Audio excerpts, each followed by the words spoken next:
జగదీష్ రెడ్డి స్పీకర్ను అవమానించలేదని మాజీ CM BRS MLA Harish Rao అన్నారు.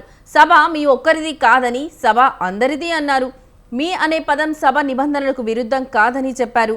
మీ ఒక్కరిది అనే పదం అన్పార్లమెంట్ పదం కాదన్నారు హరీష్ రావు. కాంగ్రెస్ ఎమ్మెల్యేలు ఎందుకు నిరసన చేశారో తెలియదని చెప్పారు. సభను ఎందుకు వాయిదా వేశారో తెలియదని, కాంగ్రెస్ డిఫెన్స్ లో పడిందని అన్నారు.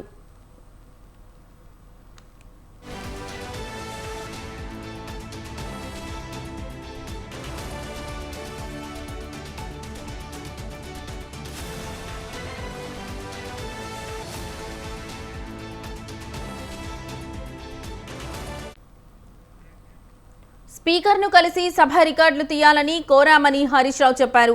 స్పీకర్ను అగౌరవపరిచే విధంగా జగదీష్ రెడ్డి మాట్లాడలేదని ఆయన తెలిపారు. జగదీష్ రెడ్డి మాట్లాడిన సభ వీడియో రికార్డును స్పీకర్ గడ్డం ప్రసాద్ కుమార్ ని అడిగామని చెప్పారు. అనంతరం వీడియో రికార్డును స్పీకర్ కార్యాలయం తెప్పించలేదని చెప్పారు. అసెంబ్లీ మీడియా పాయింట్ వద్ద బీఆర్ఎస్ ఎమ్మెల్యేలను మాట్లాడకుండా బ్లాక్ చేశారని హరీష్ రావు మండిపడ్డారు.